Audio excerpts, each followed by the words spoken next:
now time for something completely different. It's time for a Terran versus Protoss on Whirlwind. We just saw a pretty interesting ZVZ. We're going to have to switch gears to a different matchup now.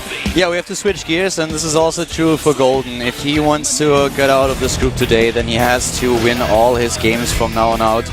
Fantasy and Trust, both of them won their first match. They are 1-0 in this group. One of them will take a 2-0 lead here.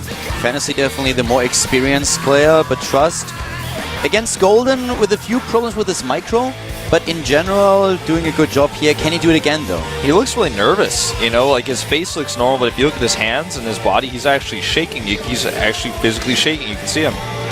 Looks a little bit intimidated here. I completely agree. And to be quite frank, he got a bit lucky against Golden. Yeah. There were a few moments in the game where he could have lost the match, but he won it, and now he has to take a win against Fantasy if he wants to get the 2-0 lead. Can he pull it off, though? Whirlwind is the map. Fantasy also looking strong today, has a 1-0 lead in the group as well. Their scores are tied. One will pull ahead. Is it going to be Fantasy? Is it going to be Trust? Going to find out right now at the GSL Up and Downs. Group B with Colin Wolf. Where are the robots? Starting to the bottom right of the map, the Terran player for SKT1.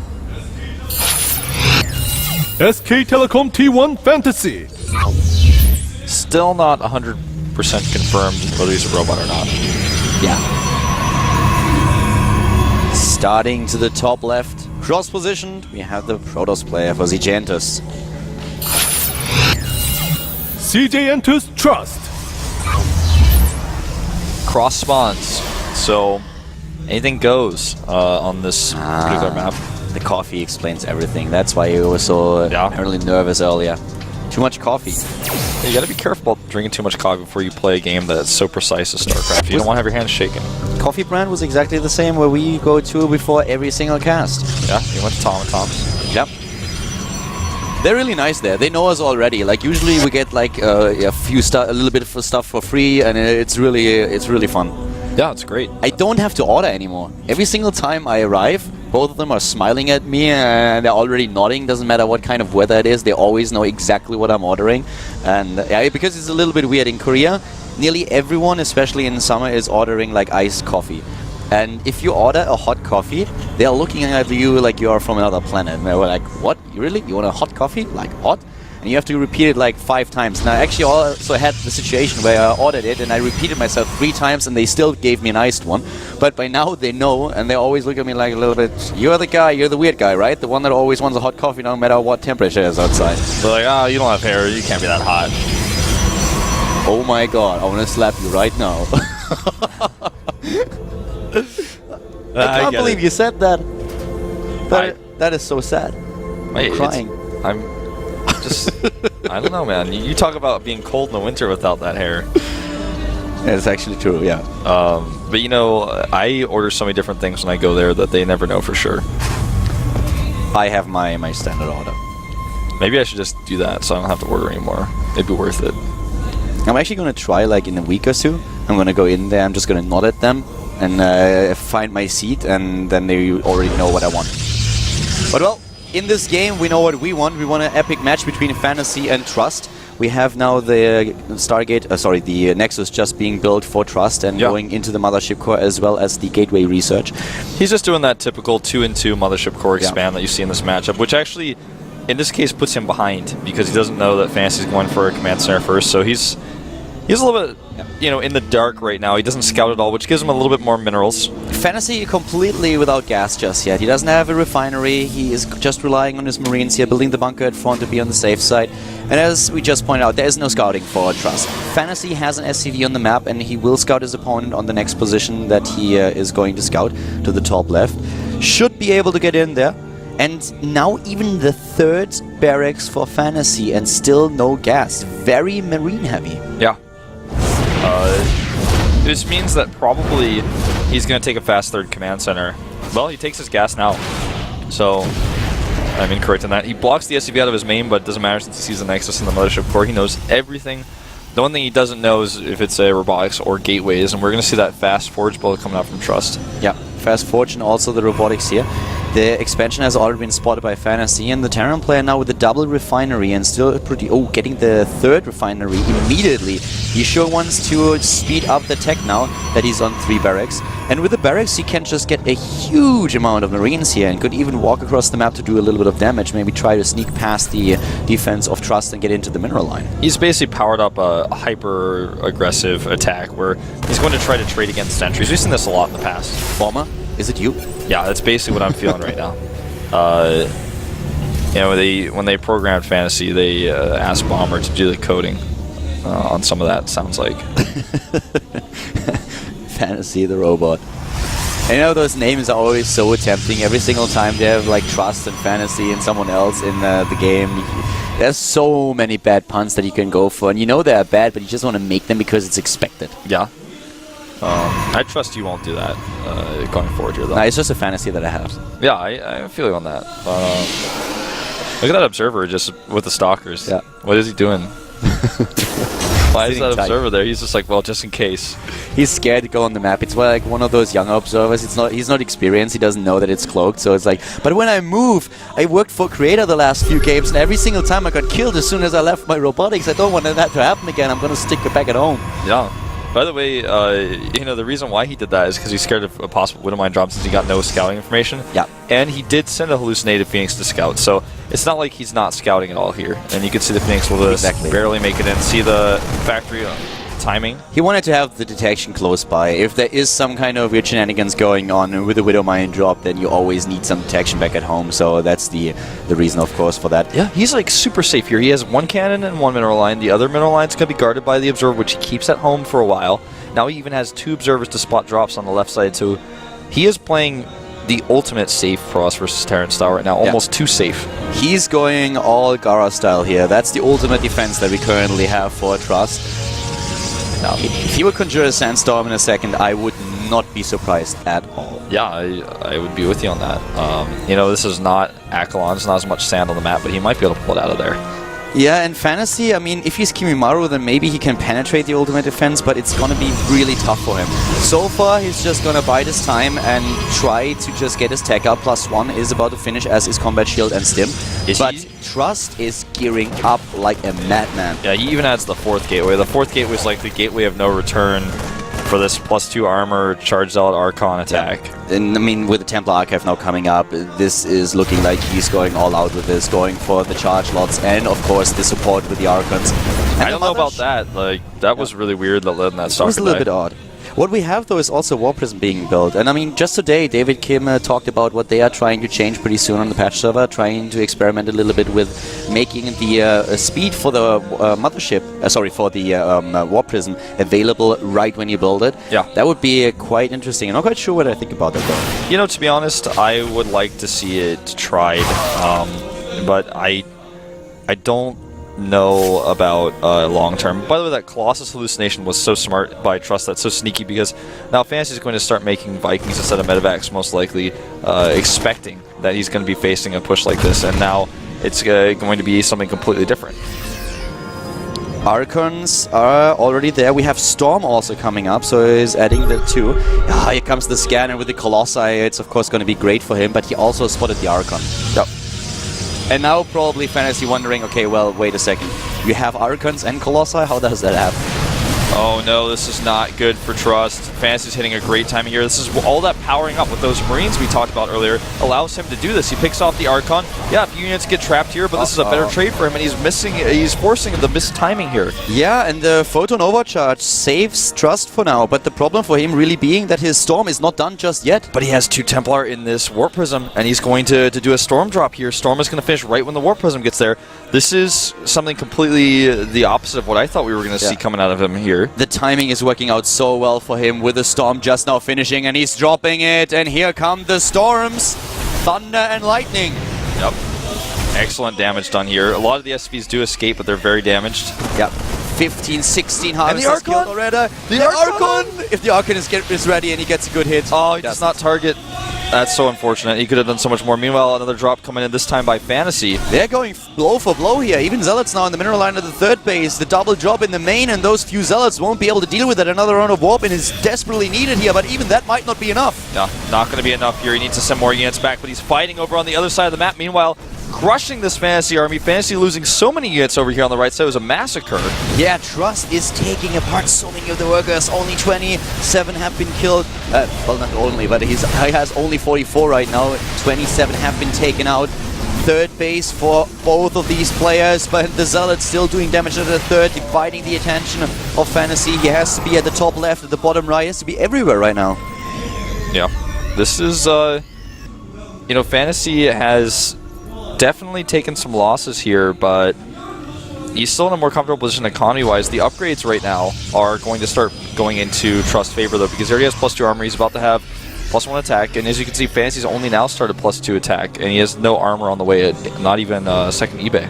New Wall Prism on the way. Once again, the dropships for Fantasy trying to find a spot here. The Observer in the middle of the map, revealing all the movements of the Terran player to Trust. There's the second eBay going, getting that upgrade. It's really, really important he keeps up with those. Yeah, and once again, it's Fantasy who's trying to get into a good position for another attack, but Trust meets him halfway. Fantasy's micro is godlike here. He just splits perfectly. And even though the army composition is arguably better for Trust, Fantasy's just able to pick off a few Zealots and get out of there. Fantasy is going straight into the Ghost Academy now. He realized that he has to deal with too many High Templars. He needs something against them, EMPs and snipes. And the Warp Prism is actually just barely able to sneak past those medivacs. 4 of them, a massive drop. Yeah, but on the other hand, that means he doesn't see the drop coming. And the drop is actually going to be unloaded on the edge. If he gets all of these unloaded, this is going to be a disaster. But he's spotted.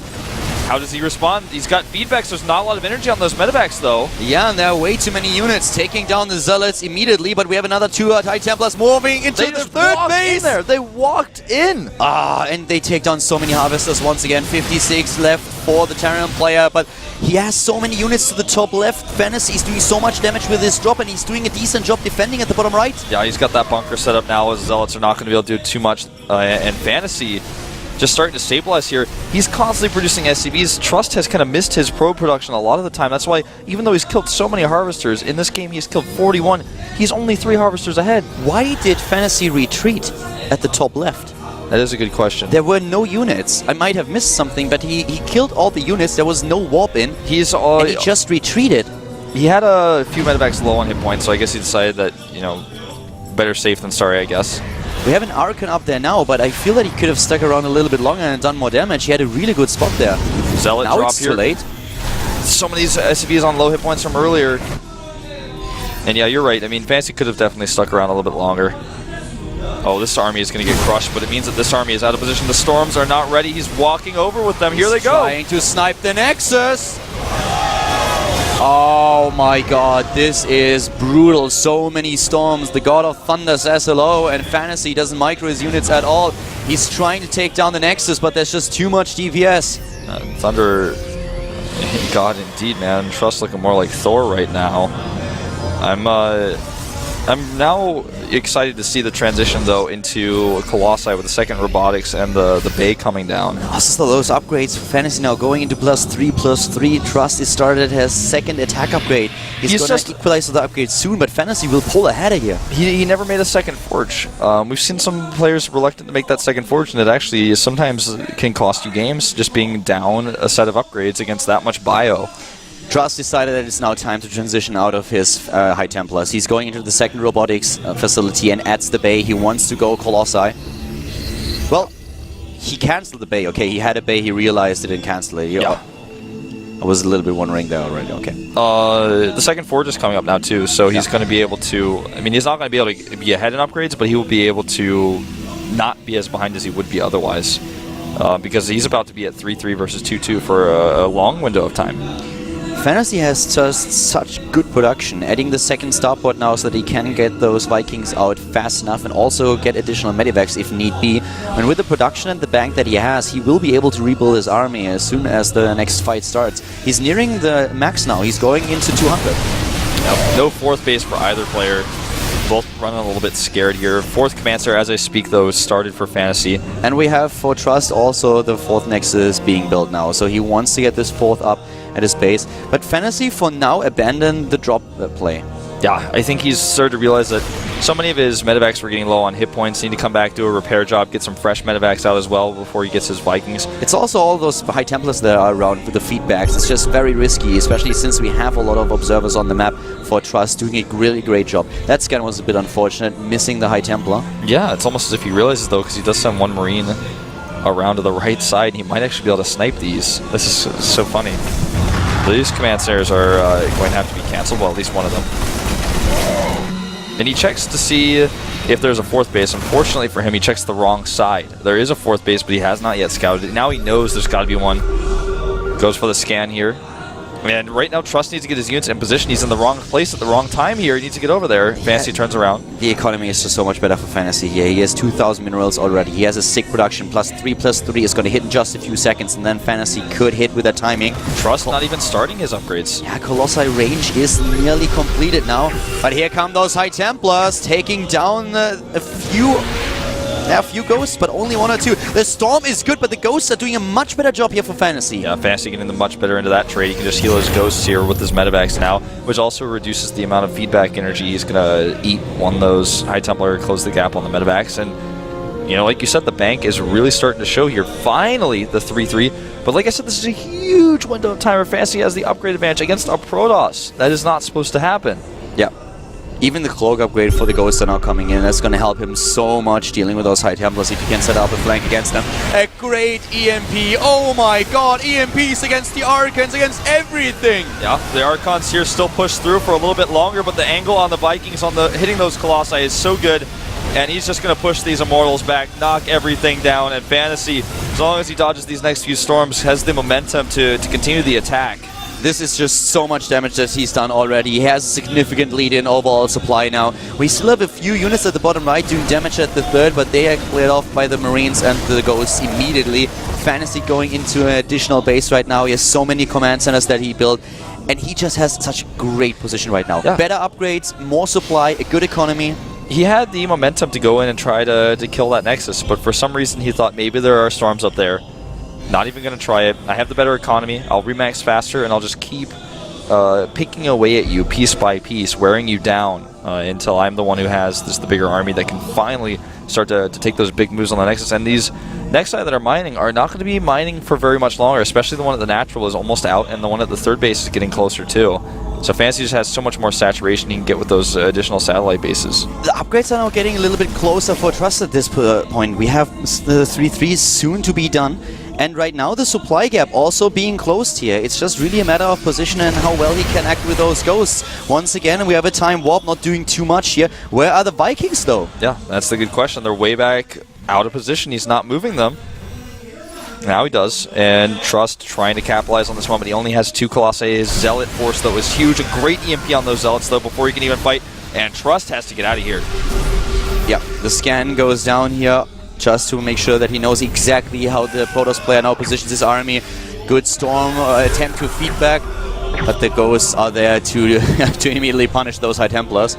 And this is really very positional right now. We have both of them. This is gonna advance to be a split map situation if it continues like this. Both players just trying to crush through the middle and get a better position, maybe get a good angle on one of the satellite bases, but it doesn't really happen. The battle between the Ghosts and the High Templars is still going on. Yeah, the EMP is here good again. He takes out several of the Ghosts, but it's just... he's losing some ground here. Good Storm, and also the Archon's getting some good shots on the Vikings. Really good Storms that help him to retreat, but those Vikings already took out the first Colossi, and they might be able to take down another one. The Archon's just not where they have to be. Mothership Core without a chance here. Yep. Not a lot of energy on that Mothership Core. Fantasy doesn't realize he's got a great opportunity to kill his base, though, to the left side. We have just Trust running out of money. That's his biggest problem. The bank for Fantasy once again just great. And here comes the Terran player. He's moving in now. He has the high ground, and this is very difficult for Trust to engage. The Vikings in the perfect spot against the Colossi. But don't forget about that huge Zealot count, and the Archons do close the gap. No storms. But the Colossi, they are gone, and the Marines with a great stutter step getting into a good position here. But those Zealots... Oh my god. Now he's going to do a Doom Drop in the main. There's nothing waiting for him. Only a few Zealots, and these are not enough, but we have a warp in of High Templars, and immediately the Medivacs get out there. Yeah, those High Templar could have actually just one-shot all of those. I actually think he could have just tried to step behind the mineral line and get still a bit more damage done against those zealots. Just try to lessen the surface area for the melee units. I love that he's going into nukes now. That is very positional, and that might give him the edge that he needs to close this game out. Yeah, he's going to start pushing the nukes towards the expansions on the left side and the right side. Most likely at the left side first. There are cannons there, don't forget. And, you know, Trust, again, not even able to remax with his lack of a bank. He needs the space mining. He's finally sending his probes over there, but Fantasy, again, building a huge bank with all the minerals he has. He already has the gas, and more gas than he would ever need. Yep, he even has the planetary right at the front to just welcome any kind of attack with the zealots and help against it. I really love the nuke here. It's so positional and you can do so much with that. But first of all, we have the Protoss player trying to push in against those sensor towers. This would be a mistake if he tries to commit against this planetary at this position up the ramp. He cannot do this. Especially in the choke point, you can't really move in there against ghosts. You will eat those EMPs 9 out of 10 times. Yeah, he cannot fight this. This base is something he will never be able to kill. I would like to see another Warp Prism come out now, though, because that's one way he could try to do some damage in the main. The sensor towers, though, are going to spot him a mile away. So that may be one reason why he's not. 5th base now coming up for the Protoss player. Double Colossi production going into all the shield upgrades that he has. This is going to be a split game if it continues like this. I mean, both players are just trying to expand and expand again, getting all the upgrades in the book, every single one that they can, even the +3 attack upgrade now for the Vikings. He's going to have to cancel this Nexus. And he does. Building armor is almost finished for Fantasy. He was also going to +3 for his ship weapons. So he's going to have a very, very tough army, and all of his bases are going to have that hardened armor. I love how Trust positions High Templars everywhere to have flanks with Storm that he can use. And, you know, I'm not actually sure how Trust is going to be able to get an edge in this game. He's not dead, per se. What Fantasy has all the control in the world right now, and he's certainly, you know, extending it out and using it. Scanning everywhere, trying to eliminate the observers because he does have that cloaking for his ghosts. What Fantasy is afraid of is just losing a big battle now, and the Protoss player just reinforcing immediately and pushing through. But this game is so close. I mean, might be just...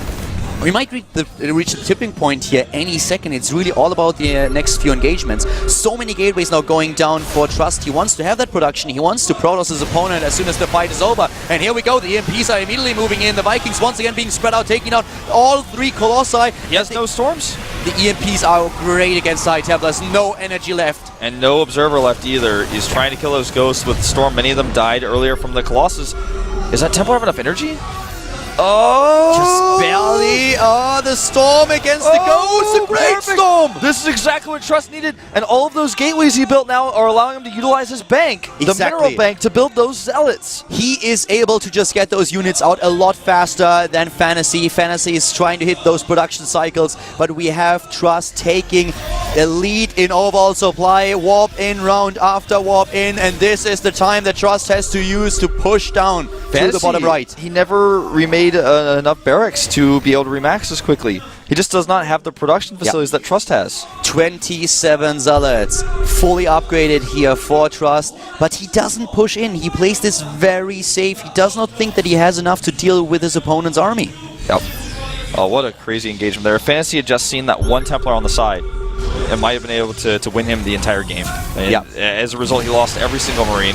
Once again, the EMPs. Immediately upon seeing the opponent's army, just sending EMPs ways. He certainly has enough ghosts to deal with that. This probe not going to make it.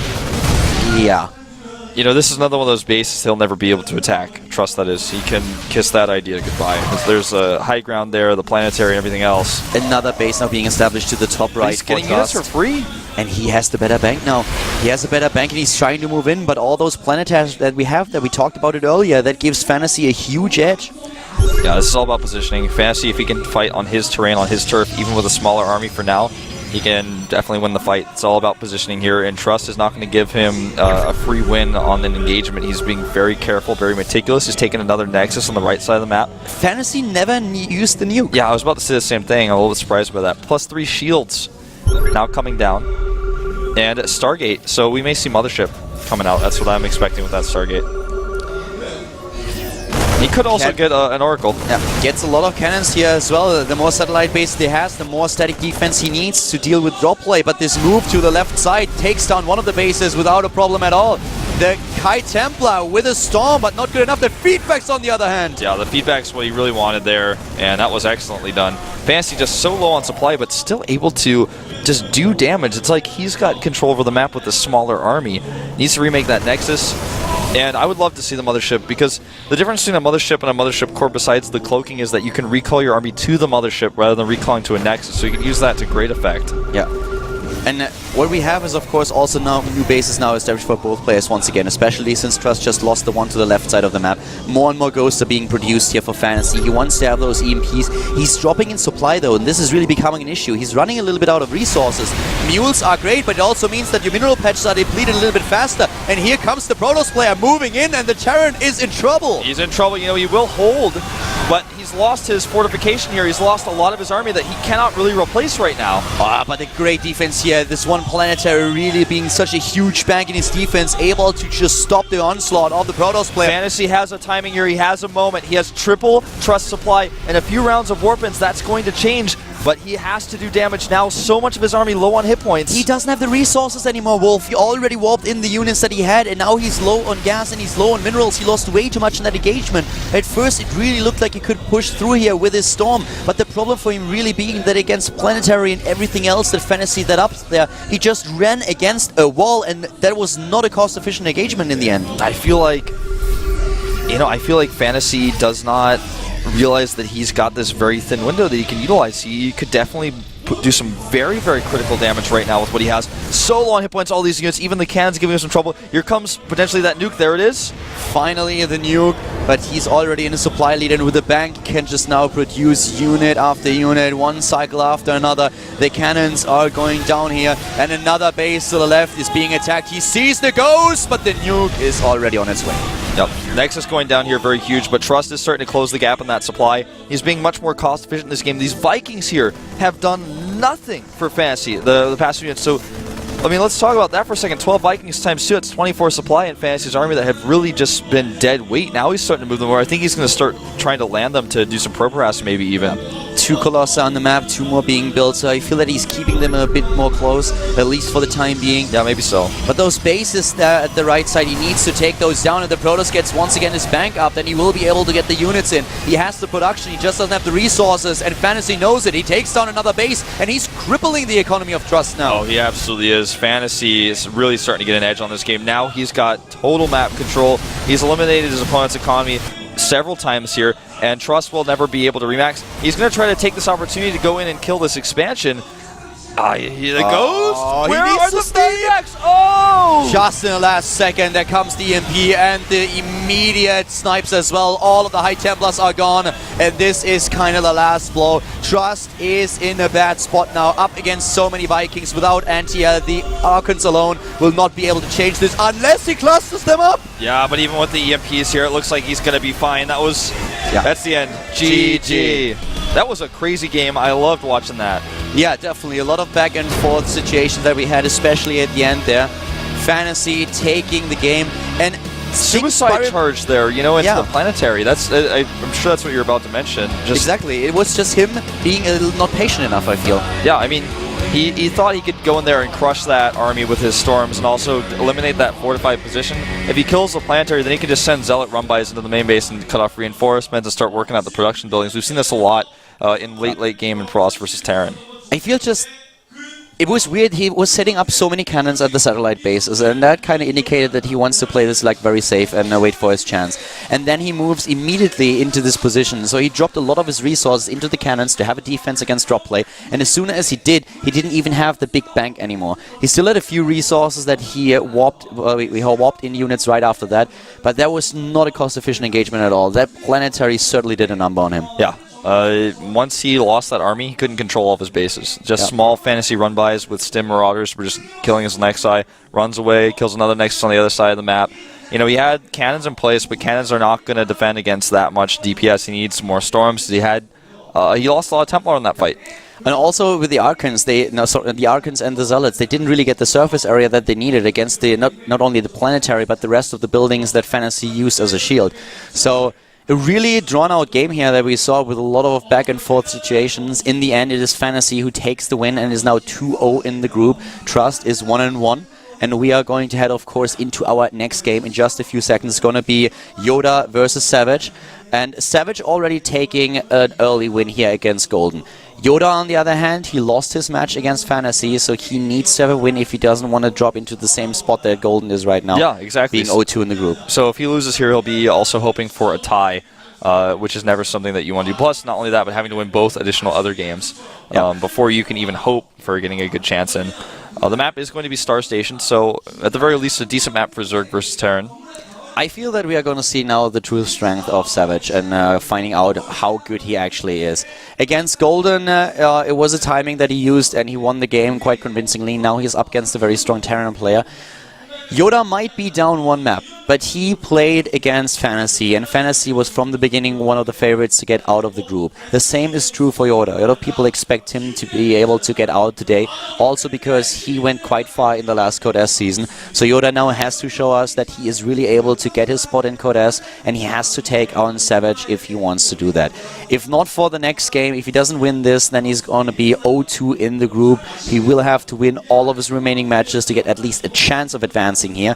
And for Savage, it would of course be amazing to take another win here and then lead the group together with Fantasy. Yeah, exactly. That's what he would like ideally, and I think that would surprise a lot of people. Obviously, his first win was a little bit weird. It was just a timing that he hit really well. But for him to be able to beat a top-level player like Yoda and just be, you know, the forefront of the group with a 2-0, I think a lot of people might be shocked by that, even in a group of this caliber. Well, we mentioned it, to get the seed, he had to go through one of those mini-tournaments, and you are facing a lot of tough opponents when you do that. So he showed that he is really strong, especially when he has to face different opponents and different maps in one day. And he could prepare, of course, for the up and down group a little bit more. But right now he can show us his true strengths and also, of course, a different matchup. He has to head into a Zerg versus Terran now. And the same is also true, of course, for Yoda. Yoda so far hasn't met Golden yet. He hasn't played against Savage. Those are the two Zergs that we have in Group B here. The Terrans looking decent so far. I mean, Yoda has to prove it now, but Fantasy already in the lead, and if Fantasy wins another game, then he is in Code S. Yoda's one of the players that we had switching over to Heart of the Storm as one of the most successful Terrans, and in the past weeks, though, he has really struggled against Zerg. You know, he seems to be locked into this idea of just constantly being aggressive with drops and big push-outs, but on the other hand, in most of the games he's played against Zerg, it looks like the Zergs are just ready for that, and it's almost like he's a one-trick pony. I wonder if we'll see him play a little more defensively this time. Savage being a little bit bored here for a second. Yeah. Well, right now, every time I see Savage, I want to make jokes about Song of Ice and Fire, aka Game of Thrones, if he's one of Tyrion's savages, but I don't think that the series is there yet. I never watched the series, I'm only reading the books, and the books are way ahead of them. So I feel books are great, by the way. If you haven't read the books, I'm a little bit behind on the books myself still, but I started reading them 10 years ago, and I hate Martin for taking 2 years to release a new one. It's really annoying. But well, from Game of Thrones to Starcraft 2, Yoda versus Savage, the next game here, the GSL Up and Down Group B. Holland Wolf.